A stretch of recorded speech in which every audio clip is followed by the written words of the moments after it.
ॐ अज्ञानतिमिरन्धस्य ज्ञानाञ्जनशलाकया चक्षुरुन्मीलितं येन तस्मै श्रीगुरुवे नमः। नमः ॐ विष्णुपादाय कृष्णप्रेष्ठाय भूतले श्रीमते भक्तिवेदान्त स्वामिनिति नामिने।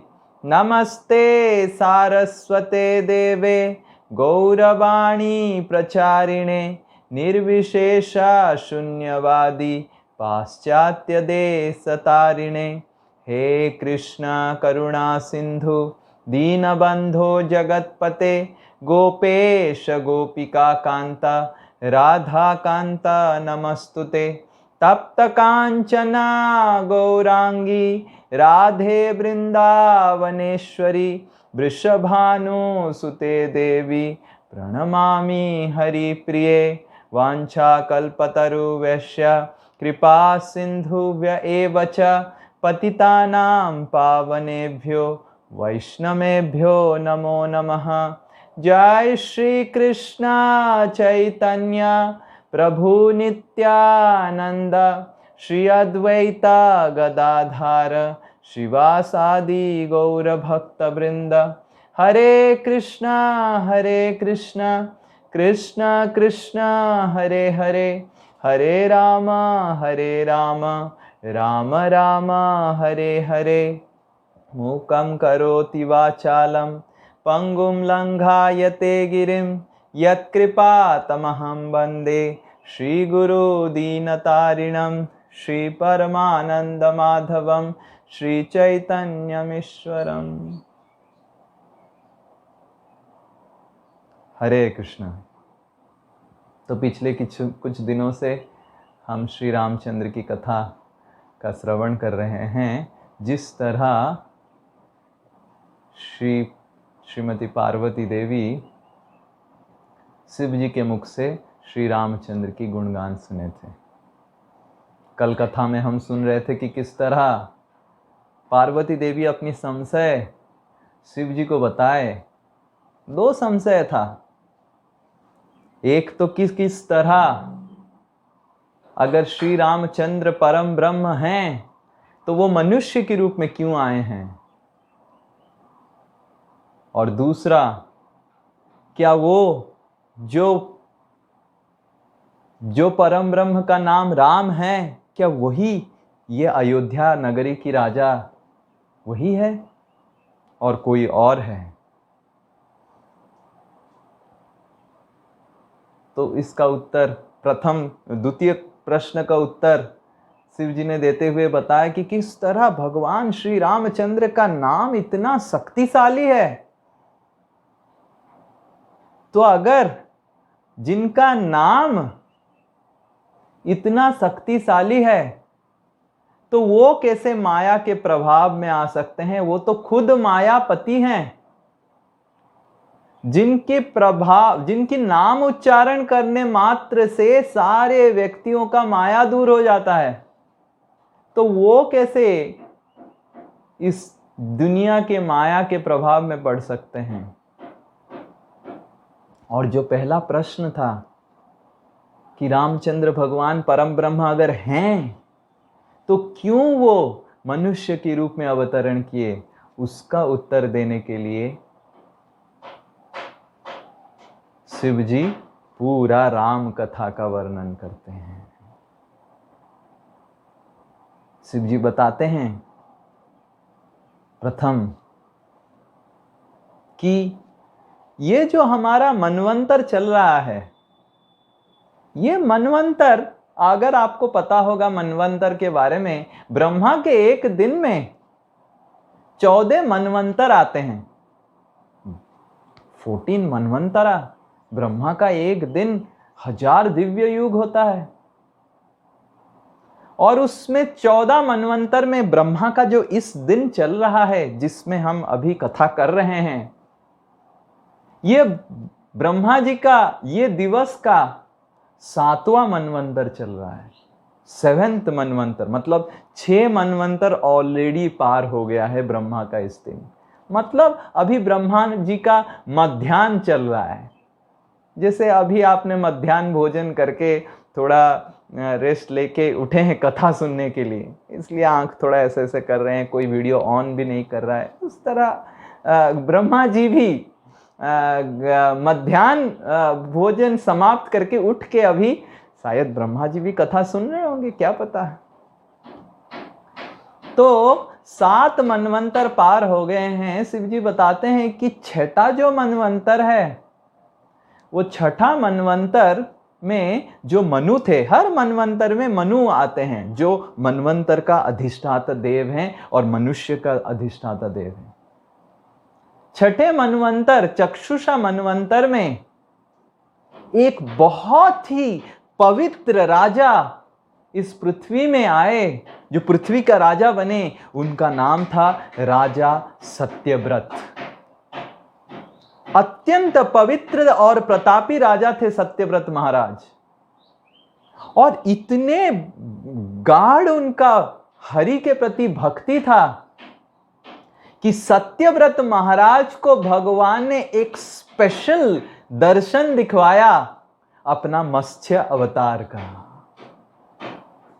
सोचिए, भगवान आपके लिए एक स्पेशल अवतार लेके आएंगे तो how enthusiastic you will be.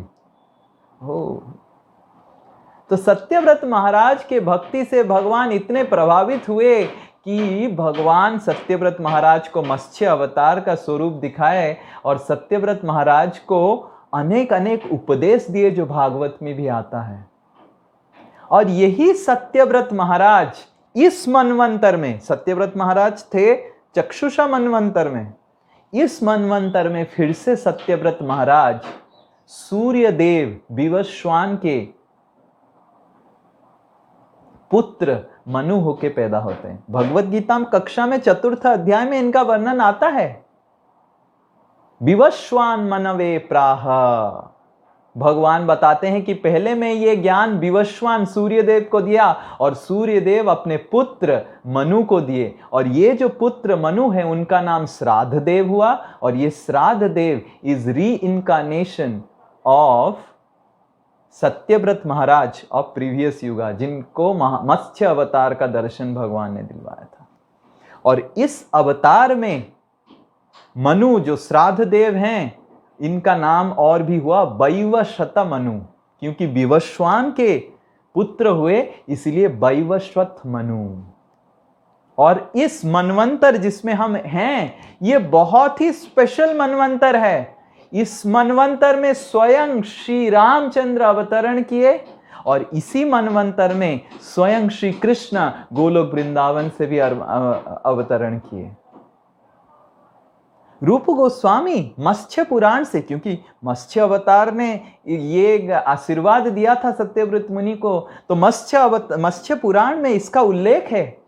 और रूप गोस्वामी अपने लघु भागवतामृत में ये वर्णन करते हुए बता रहे हैं कि जो श्री रामचंद्र का कथा हम ये सुनने वाले हैं, ये रामचंद्र 24 चतुर्युग में आए। एक मनवंतर में ऑलमोस्ट 71 चतुर्युग होता है। चतुर्युग समस्त 4 युगों का सम्मेलन। और रूप गोस्वामी मत्स्य पुराण से उल्लेख करते हैं कि आज से, मतलब जो हम कथा कर रहे हैं, 4 चतुर्युग पूर्व, अभी 28वां चतुर्युग चल रहा है, 4 चतुर्युग पूर्व 24वां चतुर्युग में श्री रामचंद्र भगवान अवतरण किए थे। और जब मनु, वैवस्वत मनु ये राजा बने, उनके पुत्र इक्ष्वाकु पृथ्वी के राजा बने। आप भगवत गीता में 4th अध्याय में इन सब का नाम आता है। विवस्वान मनवे प्राह मनुर इक्ष्वकवे ब्रवीत। मनु ने अपने पुत्र इक्ष्वाकु को ये ज्ञान दिया भगवत गीता का। तो ये इक्ष्वाकु महाराज पृथ्वी में अपना कैपिटल अयोध्या को बनाए। Just imagine how old is the city of Ayodhya. It is minimum 28 Chaturyugas old. One Chaturyuga is 43 lakh years. And I am not that good in mathematics, though I was forced to be a mathematics teacher. But you can all calculate. 28 into 43 lakh years. What it is? Some devotees can tell me if they are good at mathematics. 28 into 43 lakh years before Ayodhya was built and constructed. That is the history of Ayodhya.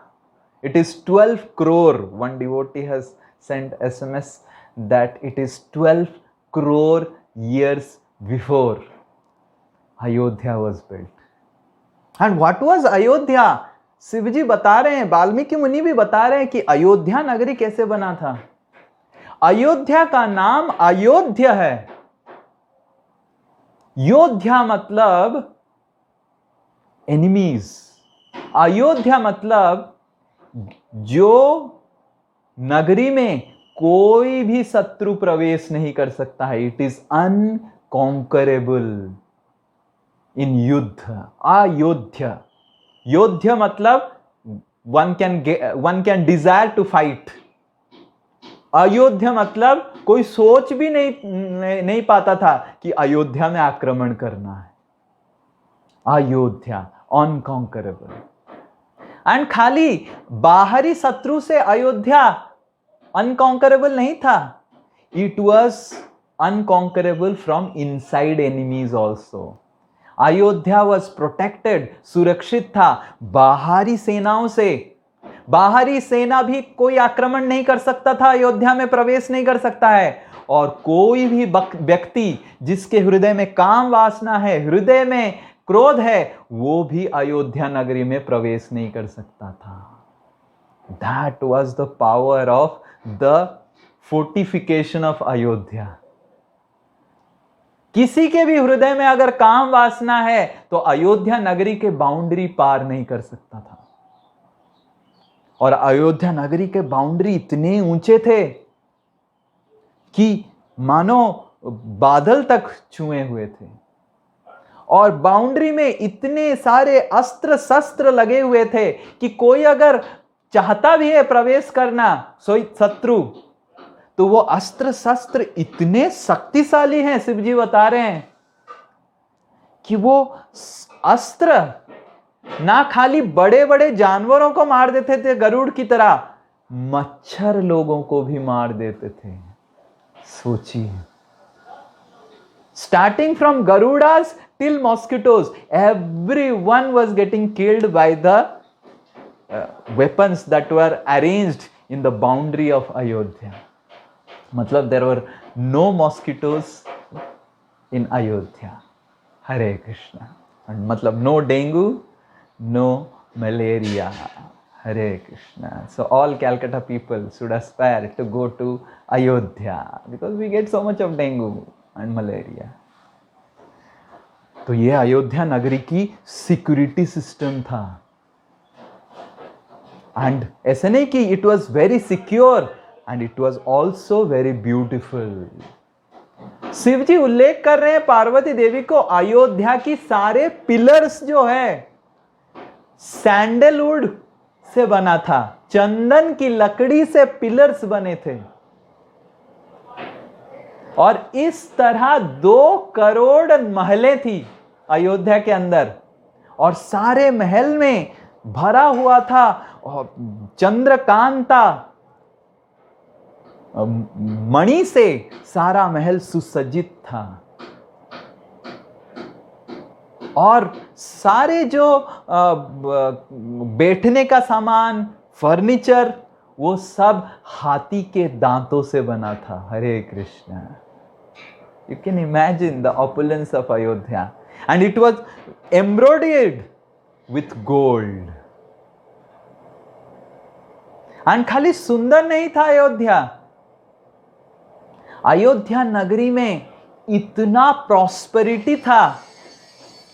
Ayodhya was so prosperous. and the water and irrigation system and supplies were so nice. एक बार अयोध्या में 11 साल तक बारिश नहीं हुआ, पर 11 साल तक किसी को पता नहीं चला कि बारिश नहीं हुआ है, क्योंकि no one came to know the water facilities were so wonderful कि 11 साल तक किसी को पता भी नहीं चला कि 11 साल हो गया बारिश नहीं हुआ क्या। 12वें साल में जब सिटीजन्स, प्रजाओं को पता चला कि अयोध्या में बारिश नहीं हुआ, तो 12 साल के बाद अयोध्या के उस समय की राजा थे दशरथ महाराज, उनके पास गए। तो दशरथ महाराज भी घड़ी देखने लगे, हो सही में 12 साल तक बारिश नहीं हुआ। तो मतलब सोचिए how much secure and stable irrigation and agriculture systems were there of Ayodhya. और शिव जी बताते हैं कि जब पता चला दशरथ महाराज को 10 रथ, जिनका नाम था, मतलब 10 दिशाओं में उनका रथ चल सकता था, इतने प्रतापी थे। दशरथ महाराज तुरंत सारे एस्ट्रोलॉजर को बुलाए, मतलब astrologers have a very great role to play. Dasharath Maharaj भी एस्ट्रोलॉजर्स बुलाते थे एंड रखे थे अपने नगरी में। We also have in our family a very nice astrologer. तो दशरथ महाराज एस्ट्रोलॉजर को बुलाए और सब गणना करने लगे, और पता लगा कि शनि ग्रह का दृष्टि अयोध्या में पड़ गया है। और दशरथ महाराज अपना रथ में सवार होके डायरेक्ट शनि के ऊपर आक्रमण बोल दिए। सोचिए, someone has the audacity to attack Shani, and Shani जब दूर से देखे कौन आ रहा है इतना जोर जोर से, तो शनि देव अपना दृष्टि खाली दशरथ महाराज के रथ के ऊपर डाले, तो दशरथ महाराज का रथ जो हवा में उड़ रहा था गिरने लग गया। और उस समय एक बहुत बड़ा पक्षी जिनका नाम था जटायु, वो आके दशरथ महाराज को रक्षा किए, बिकॉज दशरथ महाराज गिरने लग गए और पूरा जटायु भी इतना बड़ा था कि उनका पूरा रथ उसके ऊपर गिर गया, और स्टेबली गिर गया, ऐसे नहीं कि गिर के फिर से रीबाउंस हो गया। एंड जब दशरथ महाराज सुरक्षित जटायु के बक्ष में गिरे, विंग्स को क्या बोलेंगे पता नहीं हिंदी में, when he fell on the wings of Jatayu, तो दशरथ महाराज अति प्रसन्नित हो गए और जटायु की सहायता से शनि देव को आक्रमण करने लगे। और शनि जब दशरथ महाराज का ये डिटर्मिनेशन देखा, तो शनिदेव अपना दृष्टि अयोध्या से हटा लिए, और दशरथ महाराज जटायु को बहुत ही प्रेम पूर्वक शुक्रिया, धन्यवाद बोले, और बोले कि कुछ वर मांगिए। जटायु बोले कि आप का जब पुत्र होगा, बस वो मेरा भी पुत्र होना चाहिए। आप इस तरह कीजिए कि आपका पुत्र मेरी तरह मेरा भी पुत्र हो, और आपका पुत्र मेरा भी अंत्येष्टि क्रिया करे। तो जटायु ऐसे आशीर्वाद मांगे और दशरथ महाराज तथास्तु बोले। और दशरथ महाराज का ये प्रताप था। और तो और अयोध्या में शिव जी बताते हैं कि कोई अपने घरों में ताला और चाबी नहीं लगाता था, एंड कोई दान नहीं करता था। क्यों कोई ताला नहीं लगाता था? क्योंकि किसी के पास जरूरत ही नहीं था। और कोई दान क्यों नहीं करता था? क्योंकि दशरथ महाराज इतना दान करते थे, दान लेने के लिए कोई अवेलेबल नहीं था। दशरथ महाराज के राज्य में कोई भिखारी नहीं रहता था। ये एक बहुत बड़ा समस्या है, बेरोजगारी, भिखारी, poverty. There was no poverty, no below poverty people, and no beggars in Dasarath Maharaj's kingdom. That was the prosperity of Dasarath Maharaj. ऐसे कहा जाता है कि दशरथ महाराज इतने दाता करने थे कि उनको रघुनंदन बोला जाता था, क्योंकि इक्ष्वाकु के वंश में, सूर्य वंश में, क्योंकि इक्ष्वाकु के पिता हुए वैवस्वत मनु और उनके पिता हुए विवस्वान सूर्यदेव, इसीलिए उसको सूर्य वंश कहलाया गया। और सूर्य वंश में एक राजा हुए जिनका नाम है रघु, और ये रघु राजा इतने दाता कर्ण थे, इतने दाता कर्ण थे, इसलिए कहा जाता है ना, गोस्वामी तुलसीदास बताते हैं, रघुकुल रीत सदा चली आई, प्राण जाई पर बचन न जाई। क्यों बताते हैं? क्योंकि इसके पीछे भी कहानी है। एक बार रघु जी एक यज्ञ कर रहे थे और सारे यज्ञ में जितने ब्राह्मण आए थे अपना पूरा जो कोष था, ट्रेजरी हाउस था, पूरा खाली कर दिए रघु राजा। और जब पूरा कोष खाली हो गया, अंत में एक ब्राह्मण आए जिनको 140 मिलियन सोने का मुद्रा की जरूरत था कुछ यज्ञ करने के लिए। Just imagine how costly used to be those yajnas during that time. 140 million gold coins were required just to perform one yajna for that brahmana. और वो जब आ गए भिक्षा मांगने के लिए, तो रघु राजा के पास, रघु जी के पास कुछ भी नहीं था। और रघु जी तुरंत बोले कि कुबेर का आराधना कीजिए और प्रार्थना कीजिए, और रातों रात कुबेर अगर धन की वर्षा नहीं किए तो मैं कल सुबह कुबेर जी के ऊपर आक्रमण करूंगा। Just imagine, it is just like someone comes to your house, let's say मैं उदित प्रभु के घर पहुंच जाऊंगा और उदित प्रभु को मांगूंगा कुछ लक्ष्मी मिलेगा क्या प्रभु जी? एंड उदित प्रभु बोलेंगे, sorry Prabhu ji, my bank account is empty, but he wants to give, and he will say, आज रात में आरबीआई अगर मेरे बैंक अकाउंट में पैसा भरा नहीं 10 करोड़, तो मैं कल सुबह आरबीआई के नाम पे केस कर दूंगा। It is just foolishness. But Raghu was not foolish, neither Kuber ji. Kuber ji Raghu Raja के प्रताप के बारे में इतना ज्ञान था, रात भर सोने की मुद्रा की बारिश होने लग गया, और सुबह उठ के अयोध्या नगरी सोने की मुद्रा से भर गया, पर no one was touching a single gold coin. That was the character of Ayodhya वासी। 140 मिलियन गोल्ड कॉइन से million times extra gold coin Kuber ji वर्षा कर दिए, पर उसमें से जितना वर्षा हुआ उसमें से 140 मिलियन गोल्ड कॉइन्स निकाल के वो ब्राह्मण को दे दिए, और बाकी सारा चीज कोई भी अयोध्या में स्पर्श नहीं किया, उसको रघु राजा भी स्पर्श नहीं किए। That was the character of the king and the citizens. वो ऐसे ही पड़ा रहा, एक सोने का पर्वत बन गया जो अयोध्या की शोभा को वर्धन किया। But no one even touched those gold coins which were extra than 140 million gold coins.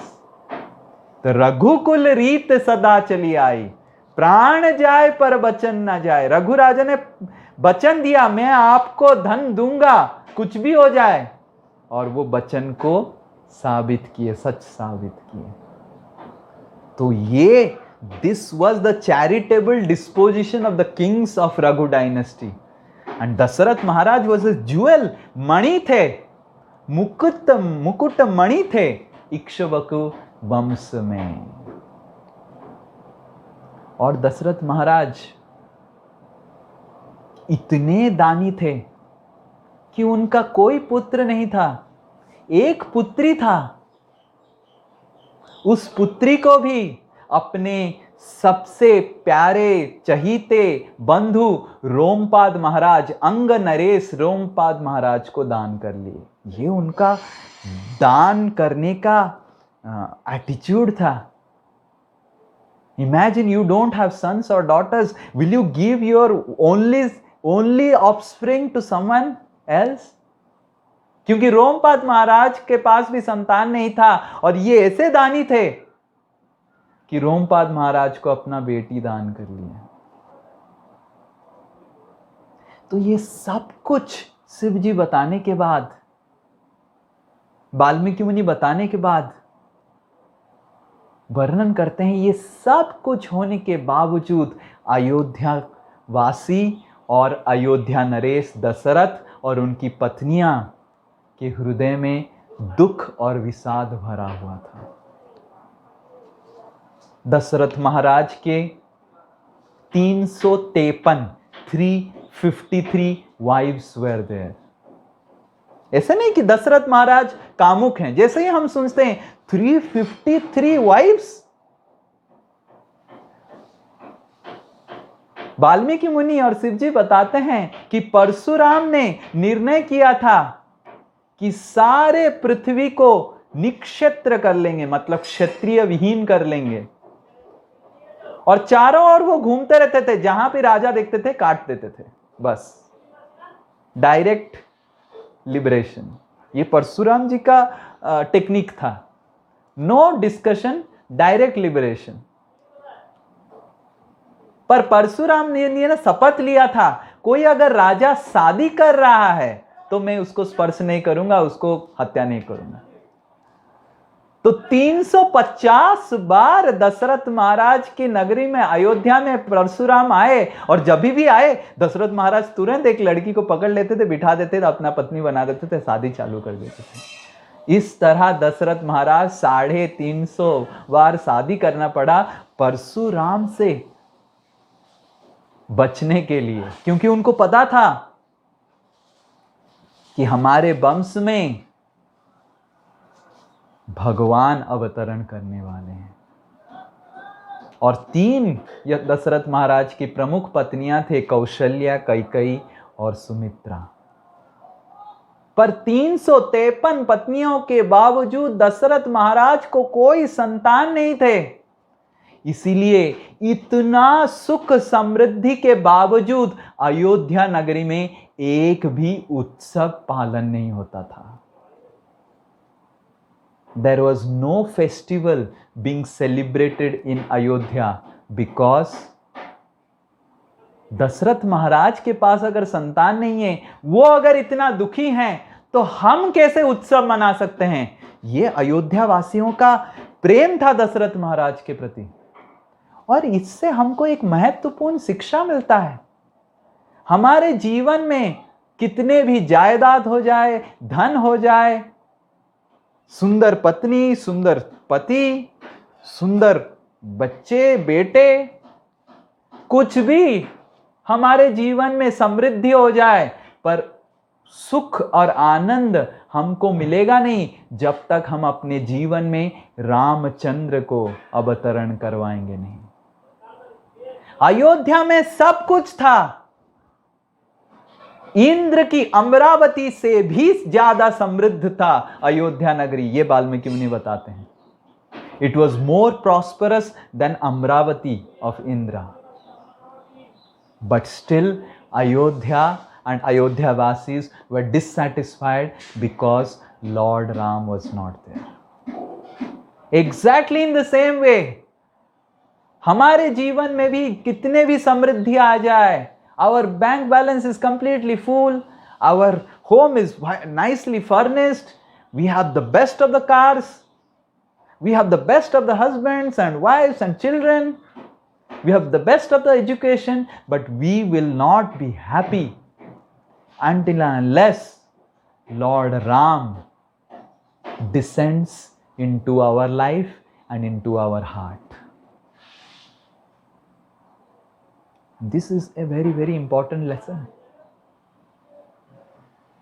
तो दशरथ महाराज इतने दुखी थे, एक बार दशरथ महाराज सारे मंत्रियों को इकट्ठा करके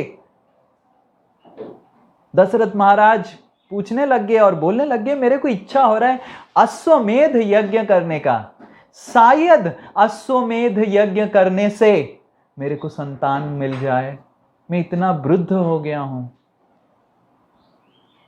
तो जब मीटिंग खत्म हो गया, सारे वशिष्ठ मुनि और सारे सब कोई बोले यस यस यस, हमको अश्वमेध यज्ञ करना है। पर सारे जब मुनि लोग सब चले गए, ऋषि लोग और मंत्री लोग चले गए, सुमंत्र करके दशरथ महाराज के सबसे कॉन्फिडेंशियल मिनिस्टर थे, वो दशरथ महाराज को बताए महाराज, पूर्व में मैं सुना हूं शास्त्र से कि हमारे वंश में एक बार, हमारे ये इक्ष्वाकु वंश में एक बार एक राजा जब रूल कर रहे थे, राजत्व संभाल रहे थे, सूर्य वंश के राजा थे, उस समय सनत कुमार अयोध्या में आए थे। सनत कुमार, चतुर्ष कुमार आप जानते होंगे, छोटे छोटे बच्चे पर बहुत ही पावरफुल है, ऋषि है, sage, they are the first creation in Brahma's creation.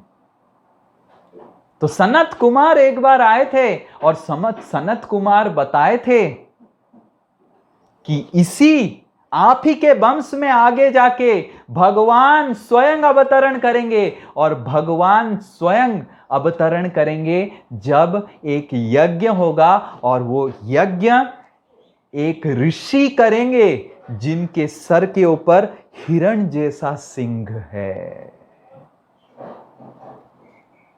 तो दशरथ महाराज बोले कि कहां मिलेगा हिरण जैसा सिंह के साथ ऋषि, प्लास्टिक सर्जरी करना पड़ेगा क्या? तो सुमंत्र बोले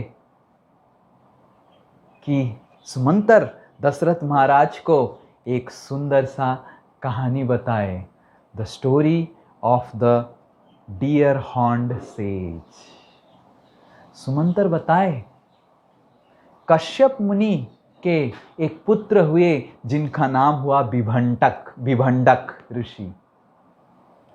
ये विभंडक ऋषि घोर तपस्या कर रहे थे, और जब भी कोई ऋषि लोग घोर तपस्या करते हैं तो who becomes insecure is Indira.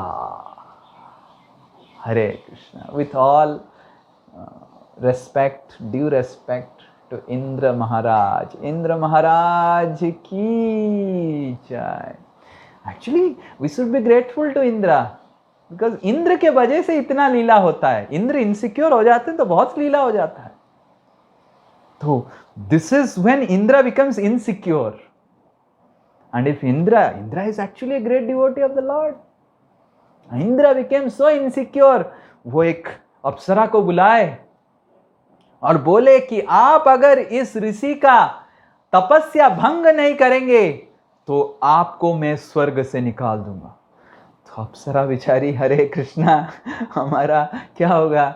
और उनको पता था, उस अप्सरा को पता था कि विभंडक ऋषि कोई मामूली ऋषि नहीं है। उनका she can be completely burned by the anger of Vibhandak, क्योंकि विभंडक सूर्य की अंश लेके पैदा हुए थे। That was the power of Vibhandak. और वो अप्सरा नीचे आके विभंडक ऋषि के आश्रम के पास आए और डायरेक्टली विभंडक को, वो कुछ किए नहीं क्योंकि उनको पता था, प्रीवियस हिस्ट्री सब पता था, गड़बड़ हो गया था। तो उनको डायरेक्टली वो आके विभंडक को दंडवत किए और बहुत प्रार्थना किए कि मैं इंद्र मेरे को भेजे हैं, अगर आप मेरा इच्छा पूर्ण नहीं करेंगे इंद्र मेरे को मार देगा, और मैं अगर इंद्र का इच्छा पूर्ण करूंगा तो आप मेरे को मार देंगे। तो बताइए मैं क्या करूं? तो विभंडक ऋषि पूछे कि आपका क्या वो है? तो अप्सरा बताई कि मेरे को आपसे संतान की प्राप्ति करना है, तो एटलीस्ट मैं इंद्र को समाचार दे सकता हूं कि संतान मिल गया। तो विभंडक ऋषि बोले कि मैं तो नैष्ठिक सन्यासी हूं, पर क्योंकि आप इतना परेशान में हैं, मैं आपको संतान दूंगा। और अप्सरा देखते ही देखते तुरंत गर्भवती हो गई। पर अप्सरा को तो गर्भवती नहीं होना था। तो ये अप्सरा पृथ्वी से फिर से स्वर्ग वापस जाने समय अपने गर्भ को अपनी शक्ति से, योग शक्ति से, एक विभंडक ऋषि के आश्रम के साइड में एक हिरण के गर्भ में ट्रांसफर कर दी और स्वर्ग में जाके इंद्र को समाचार दे दी, हो गया ऑपरेशन सक्सेसफुल। तो हिरण के जठर में, गर्भ में ऋषि का संतान बढ़ने लग गया और 2 दिन में ही एक ऋषि पुत्र पैदा हुआ जिसका सर में ऋषि के जैसा सिंह था। तो हिरण देखने लग गया कि ये तो मेरा स्पीसीज की तरह दिखता नहीं है, ये तो कुछ और दिख रहा है। सिंह केवल मेरे जैसा है, बाकी सब तो कैसे मनुष्य की तरह है। तो हिरण भी छोड़ के चला गया, अप्सरा छोड़ के चले गई, हिरण भी छोड़ के चला गया। तो ये बच्चा रो रहा था और जब विभंडक ऋषि अपने आश्रम के पास आवाज सुने तो जब गए तो विभंडक ऋषि अपने तपस्या से उनको पता चला कि क्या हुआ है, अप्सरा ने क्या किया है। तो अपने पुत्र समझ के विभंडक ऋषि उस पुत्र को लेके अपने आश्रम में आए और उसका नाम दिए ऋष्य श्रृंग, जो ऋषि जिनके सर के ऊपर सिंह हुआ।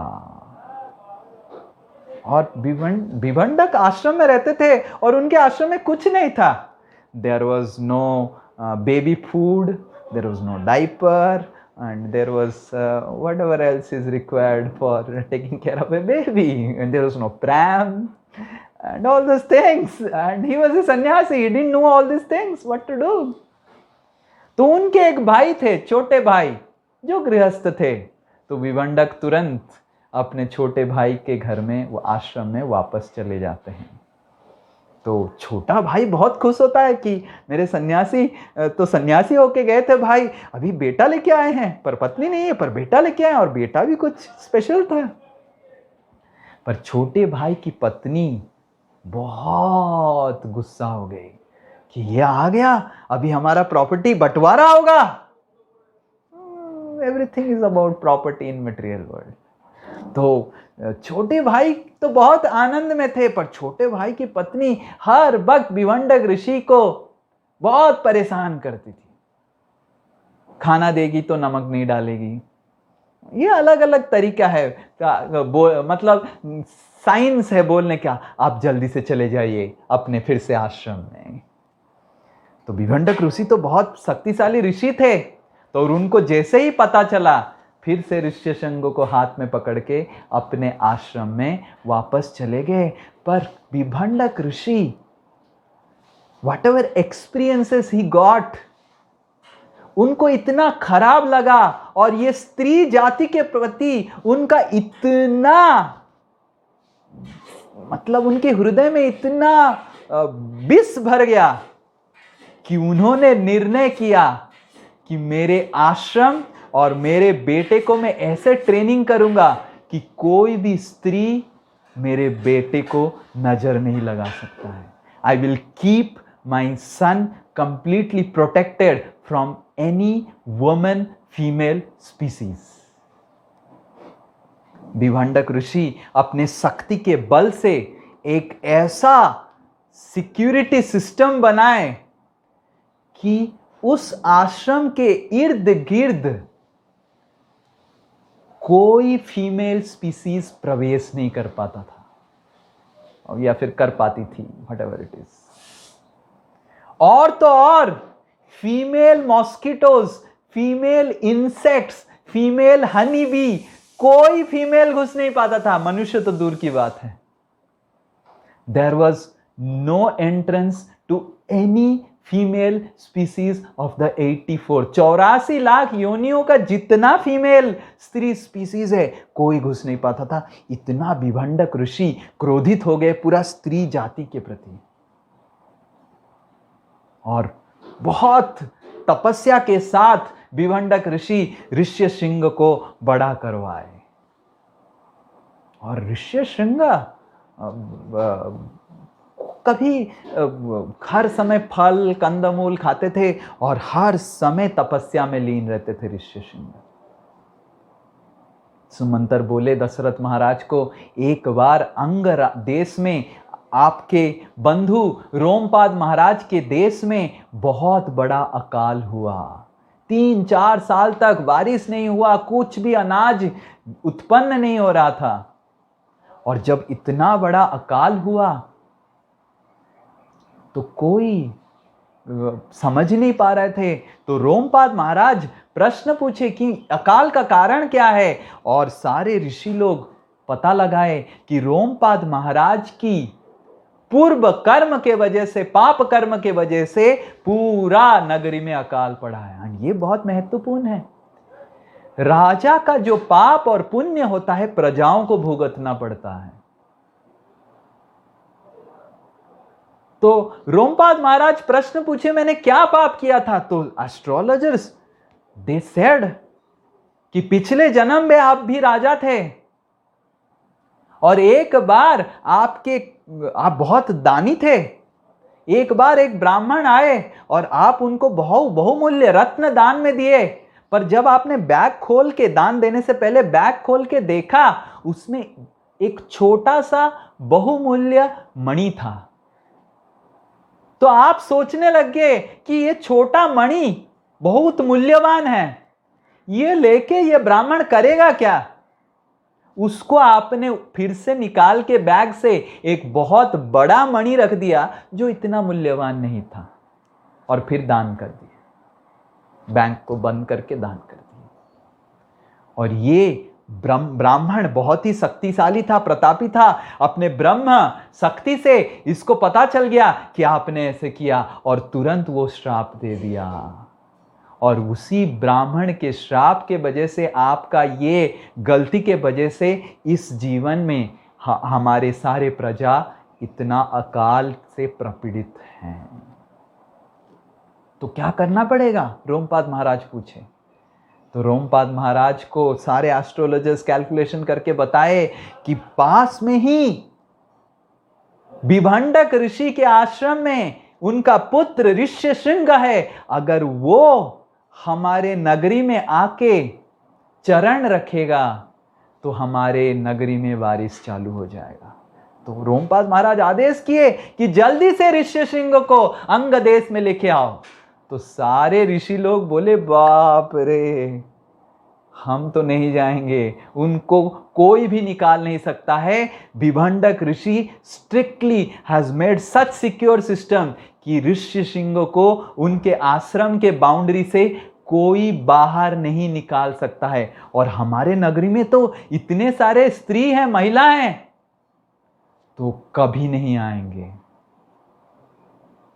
तो फिर ऋषि मुनि लोग जब ऐसे बोले, अभी रोमपाद महाराज के पास सल्यूशन था, बट सल्यूशन को अप्लाई करने का शक्ति सामर्थ्य नहीं था। एक ऋषि जो रोमपाद महाराज के पुरोहित हैं, वो बोले, आप बिल्कुल टेंशन मत कीजिए, मैं ऋष्यशृंग को जरूर अंगम देश में लेके आऊंगा। तो he was very confident. Rompad Maharaj बहुत आनंदित हुए उनका कॉन्फिडेंस देख के। दिस ऋषि अंग देश के जितने सारे सुंदर महिलाएं थे, 5-10 महिलाओं को इकट्ठा किया और उनको सुंदर स्त्री का ऋषियों का वेश पहना दिया, उनको जटा करवा दिया और सुंदर रुद्राक्ष माला पहना दिया, टीका लगा दिया, और इधर भी रुद्राक्ष माला, और पूरा ऐसे पता नहीं चल रहा था कि वो महिला है। It was such wonderfully decorated that they are looking as if ऋषि की तरह ही दिखाई दे रहे थे।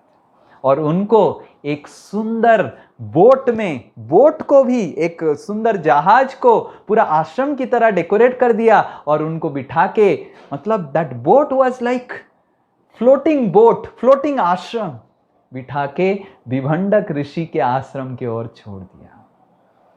और वो सारे महिलाएं लोग जो ऋषि की तरह उनका वेशभूषा था, वो जाके पहुंच के नदी के किनारे, विभंडक ऋषि के आश्रम थोड़ा दूर था, उस समय विभंडक ऋषि कहाँ गए थे, और वो सुंदर हरि कथा करने लग गए।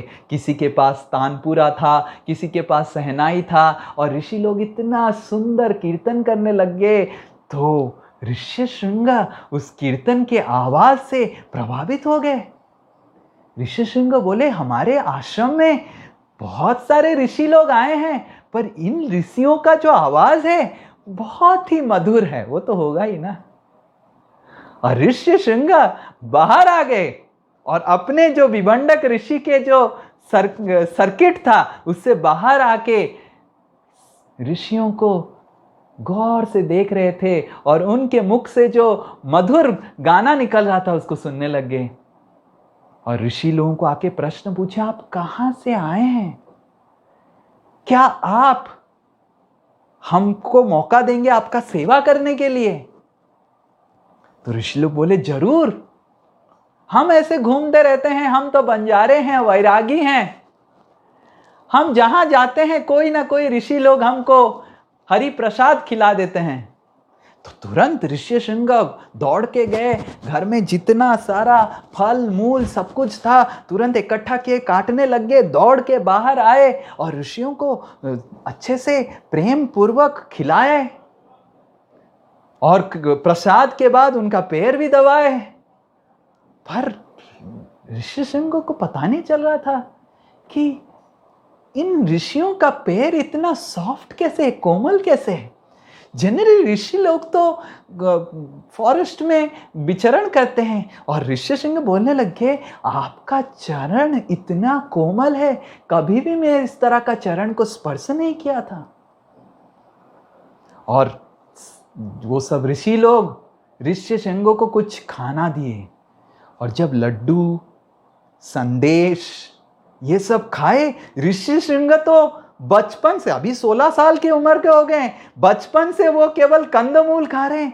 वो बोलने लगे, ये कौन सा फल है, ये कौन सा फल है? तो ऋषि लोग बोलने लगे कि हमारे आश्रम में इस तरह का पेड़ उगता है जिसमें संदेश, ये जो फल है वो उगता है। तो ऋष्यशृंग सोचने लगे, इतना सुंदर आश्रम और इतना सुंदर बनता है फल। तो ऋष्यशृंग बोलने लगे कि आप क्या कभी मेरे को आपके आश्रम में लेके जाएंगे? तो जरूर जरूर लेके जाएंगे। और ऋषि लोग सोचते थे इसीलिए तो हम आए हैं। तो फिर अंत में जब समय आ गया, उनको पता चल गया कि विभंडक अब आ जाएंगे, तुरंत सारे ऋषि लोग आलिंगन करने लग गए ऋष्यशृंग को, और फिर अपने आश्रम रूपी नौका में बैठ के चले गए। और जैसे ही ऋष्यशृंग को ऋषि लोग आलिंगन किए, ऋष्यशृंग सोचने लगे, कितना मधुर थे वो, उनका आलिंगन इतना मधुर था, कौन थे ये ऋषि लोग? फिर वापस अपने आश्रम में चले गए, और रात भर ऋष्यशृंग सो नहीं पाए। This is the power of association of opposite sex. Whole night he was not able to sleep. And रात भर वो अपेक्षा करने लग गए कि कब सुबह आएगा और वो फिर से वो ऋषि लोग आएंगे और जरूर मैं उनके आश्रम में कल जाऊंगा। और अपेक्षा करने लगे। देखते देखते रात समाप्त हुआ। फिर से विभंडक अपना कुछ कार्य करने बाहर निकले। तुरंत ऋष्यशृंग बाहर आके ऋषियों का अपेक्षा करने लगे। अब ऋषि लोग आ नहीं रहे हैं। बहुत समय के बाद एक ऋषि उनमें से आए और बोले कि बाकी सब ऋषि लोग, हम बहुत अच्छा हमारे आश्रम में आपके लिए सुंदर सा चीजें रखे हैं, हरि कथा हो रहा है, आपको मैं बुलाने के लिए आया हूं। तो वो ऋषि के साथ ऋष्यशृंग बोट में सवार हो गए और बोट में बहुत सुंदर से ऋष्यशृंग को हरि कथा सुनाने लग गए। ऋषि लोग हरि कथा सुन सुन के कब समय बीत गया पता नहीं, और वो जो नौका था, आश्रम की तरह दिखता था, वो नौका अंग देश के पास पहुंच गया। और फिर भी ऋष्यशृंग बताए कि अभी मेरे को आश्रम वापस जाना है, तो जरूर जरूर। और जब नौका से उतरे तो ऋष्यशृंग हैरान हो गई, ये कहां में आ गया। और जैसे ही ऋष्यशृंग अंग देश के चरण में अपना अंग देश के भूमि में अपना चरण लगाए, तुरंत अंग देश में बारिश चालू हो गया। This was the power of purity of Rishyashring. और तुरंत ग्रोमपाद महाराज दौड़ के आए, ऋष्यशृंग के चरण पकड़ लिए और रोने लग गए और सब कुछ बताए। और जब सुने ऋष्यशृंग, ग्रोमपाद महाराज को पता था कि ऋष्यशृंग अगर क्रोधित हो गए तो वो पूरा हमारा अंग देश को जला सकते हैं। तो इसीलिए रोमपाद महाराज अपने बेटी शांता, जो दशरथ महाराज के बेटी हैं, उनको लेके आए और तुरंत उधर ही रोमपाद महाराज अपनी बेटी शांता और ऋष्यशृंग का शादी करवा दिए, ताकि शादी हो जाएगा तो हम ससुर दामाद बन जाएंगे। दामाद तो ससुर जी को श्राप नहीं दे सकता है। हालांकि दक्ष ने श्राप दिया था, पर हर कोई दक्ष तो होता नहीं है। तो इस तरह ऋष्यशृंग और शांता की विवाह संपन्न होता है। और सुमंत्र बोलते हैं कि आप अगर अपने बंधु रोमपाद महाराज को बोलेंगे तो जरूर वो ऋष्यशृंग को बुलाएंगे। और फिर दशरथ महाराज तुरंत लेटर लिखते हैं और लेटर पाके रोमपाद महाराज शांता और ऋष्यशृंग को अयोध्या भेजते हैं अंग देश से। और जब ऋष्यशृंग पहुंचते हैं, ऋष्यशृंग बताते हैं कि पहले हमको अश्वमेध यज्ञ करना पड़ेगा, क्योंकि अश्वमेध यज्ञ से पुत्र कामेष्टि यज्ञ का जो पवित्रता हम लाभ कर सकते हैं, जो पवित्रता जरूरत है पुत्र कामेष्टि यज्ञ के लिए। और फिर अश्वमेध यज्ञ समाप्त होने के बाद पुत्र कामेष्टि यज्ञ होता है, जो ऋष्यशृंग स्वयं करते हैं। और उस यज्ञ से एक व्यक्ति उत्पन्न होता है यज्ञ कुंड से, जिनके पॉट में, हाथ में एक बहुत बड़ा कलश रहता है। उस कलश को दशरथ महाराज को देके अदृश्य हो जाता है। दशरथ महाराज इतने भाव व्याकुल हो जाते हैं उसको पाके, और तुरंत वो जाके उस पॉट में जो खीर था उसका 2 भाग करते हैं। एक भाग कौशल्या को देते हैं और जो दूसरा भाग है उसको फिर से 2 भाग करते हैं और एक भाग कैकेयी देवी को देते हैं। और जो तीसरा भाग बचा उसका फिर से 2 भाग करके फिर से कौशल्या और कैकेयी को देते हैं। और कौशल्या और कैकेयी जो दूसरा बार जिनको भाग मिला, उस दोनों भाग को सुमित्रा देवी को देते हैं। और इस तरह जैसे ही सारे तीनों पत्नियां लोग उस खीर को खाते हैं, तुरंत वो गर्भवती हो जाते हैं। और जैसे ही कौशल्या, कैकेयी, सुमित्रा गर्भवती होते हैं, this is something completely unaware. Modern society is not aware of this type of system, but that is the power of yajna. तो जब गर्भवती हो जाती हैं, पूरा अयोध्या में आनंद और उल्लास छा जाता है और सारे देवता लोग आते हैं कौशल्या देवी को प्रणाम करने के लिए कि भगवान अवतरण हुए हैं। तो भगवान रामचंद्र जब हमारे हृदय में अवतरण करते हैं, जिस तरह रामचंद्र भगवान कौशल्या के गर्भ में जब अवतरण किए, Kaushalya became an abode of all saintly qualities, उसी तरह हमारे हृदय में भी अगर रामचंद्र जागृत होंगे तो we will also become an abode of all saintly qualities. Ramchandra भगवान और सारे बाकी 4 भाई गर्भ में 9 महीना रुके नहीं, 12 महीना गर्भ में रहे। और 12 महीना गर्भ में रहने के बाद चैत्र महीने के शुक्ल पक्ष की नवमी तिथि में अभिजीत मुहूर्त में पूर्णवसु नक्षत्र में श्री रामचंद्र भगवान 11, 10, 12 बजे की समय में दोपहर में इस पृथ्वी में अवतरण किए। जय श्री रामचंद्र भगवान के।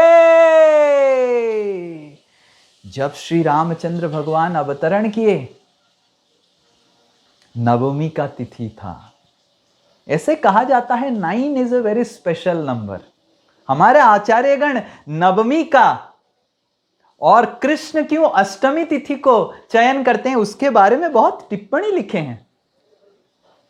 सुन के हैरान होगा।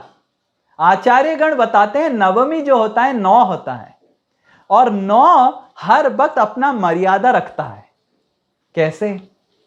9 into 1 is 9, और आचार्यगण बनते हैं 0, 9, ऐसे लिखेंगे ना, 0, 9, तो 0 plus 9 is 9, 9 into 2 is 18, तो 8 plus 1 is again 9, 9 into 3 is 27, 7 plus 2 is again 9, 9 into 4 is 36, 6 plus 3 is again 9, 9 into 5 is 45, 4 plus 5 is again 9, 9 into 6 is 54, 5 plus 4 is again 9, 9 into 7 is 63, 6 plus 3 is again 9, 9 into 8 is 72, 7 plus 2 is again 9, 9 into 9 is 81, and 8 plus 1 is again 9.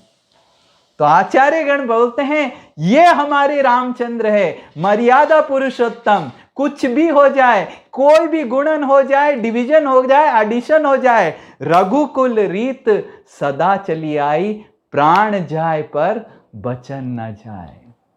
और कृष्ण अष्टमी तिथि, 8 into 1 is 8, 8 into 2 is 16, 6 plus 1 is 7, घट गया। भगवान के हरि मतलब घटा देंगे आपका सब कुछ। 8 into 3 is 24, 4 plus 2 is 6, और 7 से और घट गया, 6 हो गया, 8, 7 और 6। 8 into 4 is 32, 3 plus 2 is 5, और भी घट गया। And 8 into 5 is 40, 4 plus 0, और भी घट गया, 0 ही हो गया वो साइड। तो भगवान कृष्ण इसलिए अष्टमी तिथि में आए। तो आप चयन कर लीजिए, कृष्ण चाहिए जीवन में या राम चाहिए जीवन में। हमको तो हमने चयन किया कृष्ण ही चाहिए, क्योंकि I am also very naughty like Krishna. तो but Krishna is really naughty, but Shri Ram is really really grave, he is मर्यादा पुरुषोत्तम। और अगले दिन सुबह के समय में दशमी की तिथि में भरत पैदा हुए, और उसी दिन अगले दिन की दोपहर में लक्ष्मण और शत्रुघ्न सुमित्रा के गर्भ से पैदा हुए। और जब पैदा हुए अयोध्या में मानो इतना सैकड़ों साल से एक भी उत्सव नहीं हुआ था, तो उत्सव की लहरें जैसे सुनामी हो गया उत्सव का। दशरथ महाराज ने निर्णय किया कि अगले 7 साल तक हम सारा टैक्स बंद कर देंगे, और कोई भी आता था दशरथ महाराज उसको बहुत बहुमूल्य रत्न दान में देते थे। और बहुत आनंद में रामचंद्र भगवान जब अवतरण किए, सारे ऋषि मुनि देवतागण आए दर्शन करने के लिए। और देखते ही देखते हर दिन मानो ऐसे लगता था कि एक एक साल, 10-10 साल, एक एक युग हो रहा है। इतना आनंद में अयोध्यावासी थे। 11 दिन के बाद दशरथ महाराज, ये रामचंद्र जनरली 11 दिन या फिर 21 दिन के बाद नामकरण होता है। तो दशरथ महाराज वशिष्ठ ऋषि को बुलाए अपने 4 पुत्रों का नामकरण करने के लिए। वशिष्ठ मुनि कैलकुलेशन करने लग गए और कैलकुलेशन करके वशिष्ठ मुनि जो नाम दिए उस नाम से हमारे जीवन में बहुत शिक्षाएं प्राप्त हो सकती हैं। वशिष्ठ मुनि बताए कि आपका जो सबसे बड़ा पुत्र है उसका नाम होगा राम। राम मतलब जो सारे सृष्टि को आनंद प्रदान करे। किसी को भी आनंद की अभिलाषा है उसको राम को अपने जीवन में, अपने हृदय में अपनाना ही पड़ेगा। और जिसके जीवन में राम नहीं है उसका जीवन व्यर्थ और निरानंद हो जाएगा। और राम आनंद के घन है और उनकी एक कण मात्र से पूरा ब्रह्मांड में आनंद संचारित हो जाएगा। That is the power of Lord Ram. Just by one spark of his life, of his Splendor, he will spread happiness in entire universe, and that is true. हमारे आचार्यगण गोस्वामी तुलसीदास बताते हैं, 4 रीजन बताते हैं रामचंद्र क्यों अवतरण किए। पहला रीजन तो आपको पता है कि कोई रावण को बद्ध करना था। देवताओं का प्रार्थना सुन के मनुष्य के रूप में आए। दूसरा रीजन था साधु संतों को परित्राणाय साधुना। पर आचार्यगण बताते हैं एक गुह्य तृतीय रीजन। एक बार आपको पता होगा, हमने कल सुना था कि श्वेत द्वीप में लक्ष्मी और विष्णु रहने लग गए। पर श्वेत द्वीप में जब रहने लग गए, क्योंकि कंपार्टमेंट्स, तो द्वीप है, खुला है चारों ओर से। आपने देखा होगा पिक्चर में कैसे भगवान तो सोए हुए, चारों ओर खुला है। There is no windows, there is no doors, there is no private compartment, nothing, like it's open. तो लक्ष्मी देवी को बहुत खराब लगा, ये कहां आ गए इधर रहने के लिए। भगवान को बहुत अच्छा लग रहा था, हर समय कोई ऋषि मुनि लोग आ जाते थे, उनका गुणगान करते थे। No permission required, no gates only, living room is the drawing room now. Lakshmi Devi बहुत परेशान हो गए, हमारे आचार्यगण बताते हैं। और एक दिन नारायण को बताते हैं, कभी ना कभी तो हमको प्राइवेट टाइम तो दे दीजिए, समय नहीं है आपके पास। हर कोई कभी ना कभी मैं कुछ प्रश्न पूछूं, कुछ कॉन्फिडेंशियल प्रश्न पूछना चाहता हूं, कुछ प्राइवेट बातचीत करना चाहता हूं आपसे। और कभी ना कभी कोई ना कोई तो रहता ही है, कोई ब्राह्मण, कोई ऋषि, कोई। और हमारे पास डोर भी नहीं है, विंडो भी नहीं, कुछ भी नहीं है, कॉलिंग बेल भी नहीं है, कभी भी आ जाते हैं। और कभी अगर कोई नहीं रहता है, ये अनंत शेष आपका बेड जो है ये तो हर समय है, और हर समय मुंह को ऐसे ऊपर करके बैठा रहता है। और कैसे मैं कुछ प्राइवेट बात करूं। मैंने पता लगा दिया है, पृथ्वी में एक जगह है, अत्यंत रमणीय है, और उस जगह में मैं चाहता हूं कि हम दोनों कुछ प्राइवेट मीटिंग करें। And that place which Lakshmi Devi glanced just so that she can spend private time with Lord Ram, Vishnu, is Chitrakoot Dham. Shri Shri Chitrakoot Dham ki. So Chitrakoot Dham is personally designed by Lakshmi Devi for spending personal time with the Lord. Just imagine how beautiful. And मैं खुद देखा हूं, चित्रकूट में प्रवेश करने से ही आपके हृदय में अत्यंत रमणीय आनंद जागृत संचारित हो जाता है। कल लास्ट ईयर यात्रा में हम गए थे। It was the most wonderful यात्रा I had ever in my life. It was so pleasant.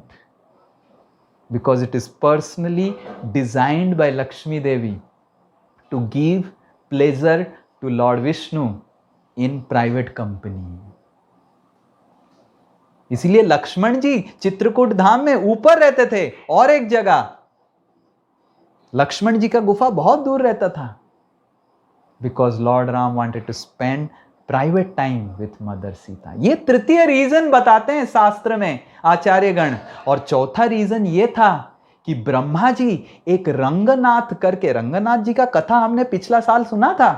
Brahma ji एक रंगनाथ विग्रह की पूजा करते थे, जो विष्णु स्वयं कार्व करके ब्रह्मा जी को दिए थे। और ये रंगनाथ की सेवा करते हुए ब्रह्मा जी ने एक बार ये रंगनाथ विग्रह को इक्ष्वाकु को दे दिया, और इक्ष्वाकु वंश में फिर रंगनाथ पूजा पाने लग गए, और काल क्रम में पूजा पाने लग गए। पर रंगनाथ जी को पूजा से वो संतुष्ट नहीं थे, सही ढंग से पूजा नहीं हो रहा था, या वो प्रेम उनको नहीं मिल रहा था। तो रंगनाथ जी ने निर्णय किया कि मैं खुद आऊंगा, अवतार ग्रहण करूंगा, और मेरा सेवा कैसे हो उसको लिखूंगा। और इसीलिए भगवान श्री रामचंद्र होके आते हैं, और हर दिन रामचंद्र अपना ही विग्रह रंगनाथ की सेवा करते थे अयोध्या में।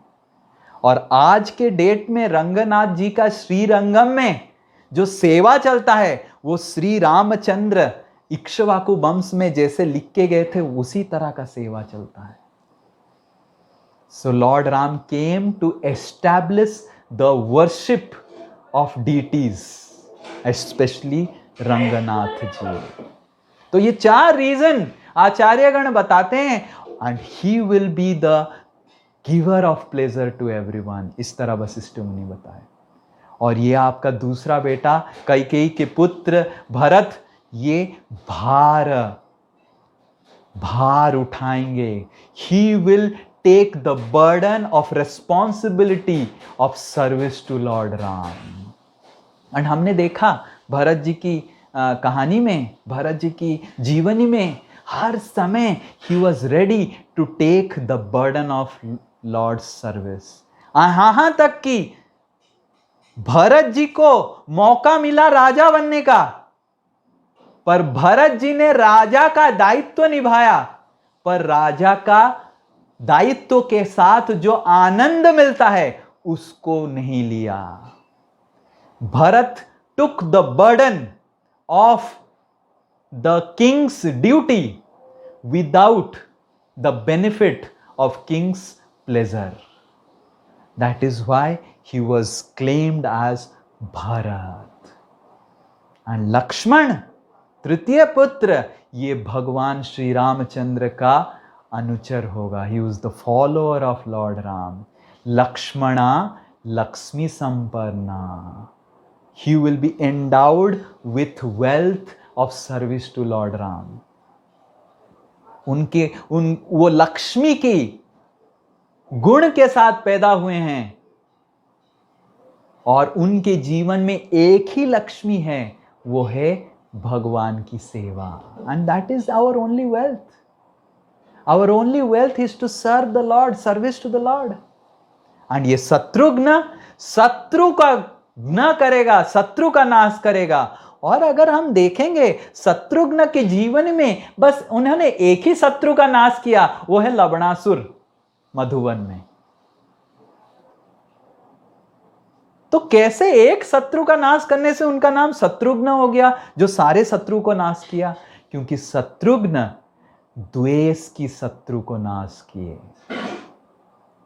सोचिए, भगवान श्री रामचंद्र का पर्सनल सर्विस लेना कितना रोमांचक होगा ना।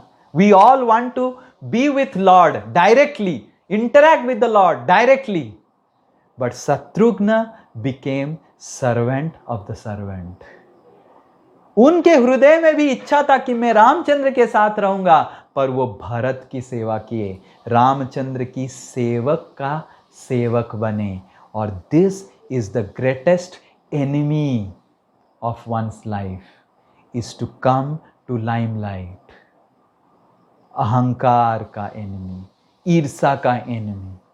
And because it is the most formidable enemy, and क्योंकि शत्रुघ्न ने सर्वेंट ऑफ द सर्वेंट, दास के दास बने, इसीलिए शत्रुघ्न का नाम वशिष्ठ मुनि ने शत्रुघ्न दिया, one who killed all his enemies. Because अगर हम अहंकार को मार देंगे तो सारा शत्रु हमारा नाश हो जाएगा। युधिष्ठिर महाराज की तरह हम अजात शत्रु बन जाएंगे।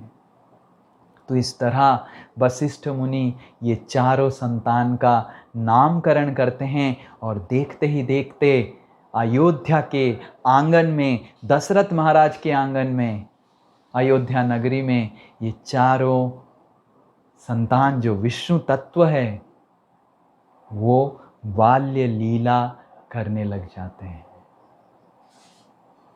और उस सारा बाल्य लीला का कथा सुनने के लिए कल आप जरूर कक्षा में आइए।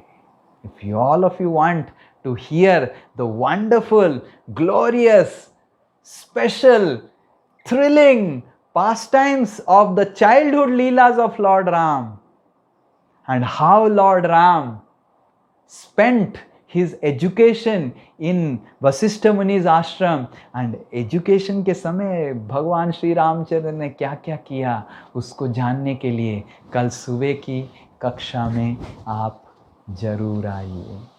जय श्री रामचंद्र भगवान के, श्री सीताराम लक्ष्मण हनुमान की, समवेत गौर भक्तवृंद की, निताई गौर प्रेमानंदे।